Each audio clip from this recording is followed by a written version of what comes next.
ദന്തപാല വെളിച്ചെണ്ണയെപ്പറ്റി ഞാൻ പല സ്ഥലങ്ങളിൽ നിന്ന് കേൾക്കാറുണ്ടായിരുന്നു. ഞാൻ 1-2 തവണ വീട്ടിൽ ഉണ്ടാക്കി നോക്കി. സംഗതി ഗംഭീരമാണെന്ന് എനിക്ക് മനസ്സിലായി. തലയിലെ താരൻ, മുടി കൊഴിച്ചിൽ, ചുണങ്ങ്, സോറിയാസിസ് പോലുള്ള അസുഖങ്ങൾക്ക് വളരെ നല്ലതാണെന്ന് എനിക്ക് അനുഭവത്തിലൂടെ മനസ്സിലായി. അതുകൊണ്ട് ഇത്തവണ ഉണ്ടാക്കുന്നത് എല്ലാവരെയും കാണിച്ചു തരാമെന്ന് വിചാരിക്കുക. ഇതാണ് ദന്തപാല ഇല. ഈ ഇല തീരെ വെള്ളത്തിൻ്റെ അംശമില്ലാത്ത ഒരു പാത്രത്തിലേക്ക് ചെറുതായി മുറിച്ചിടുമ്പോൾ അതിൽ നിന്ന് ഒരു വെളുത്ത നിറത്തിലുള്ള കറ പുറത്തു വരുന്നത് കാണാം.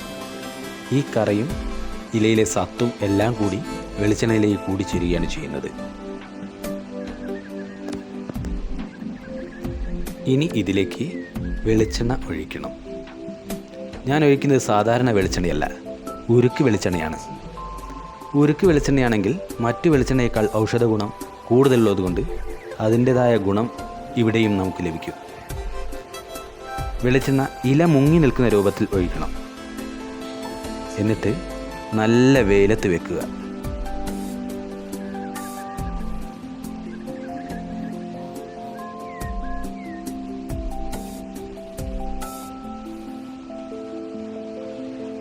ഇത് കണ്ടോ, നല്ല വെയിലായതുകൊണ്ട് 1 മണിക്കൂർ കഴിഞ്ഞിട്ടുള്ള കളറാണ് ഈ കാണുന്നത്.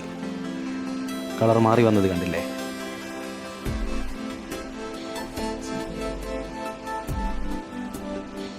ഇങ്ങനെ 7 ദിവസം വെയിലത്ത് വെച്ച് പിന്നെ ഒരു ബോട്ടിലേക്ക് മാറ്റിയെടുക്കണം.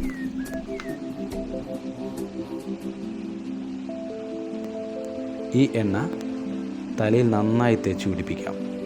5-10 മിനിറ്റ് തേച്ച് പിടിപ്പിച്ചാൽ മതി. ഇതിന് തണുപ്പ് കൂടുതലുള്ളതുകൊണ്ട് കൂടുതൽ സമയം തേച്ച് പിടിപ്പിച്ചാൽ ചില ആളുകൾക്ക് ജലദോഷം വരാൻ സാധ്യതയുണ്ട്.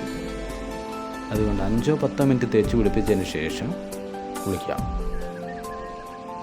ഞാൻ ഒരിക്കൽ കൂടി പറയുകയാണ്, താരൻ, മുടികൊഴിച്ചിൽ, ചുണങ്ങ്, സോറിയാസിസ് ഇങ്ങനെയുള്ള അസുഖങ്ങൾക്ക് വളരെ നല്ല എണ്ണയാണിത്. എനിക്ക് എൻ്റെ അനുഭവത്തിലൂടെ മനസ്സിലായ ഒരു കാര്യമാണിത്.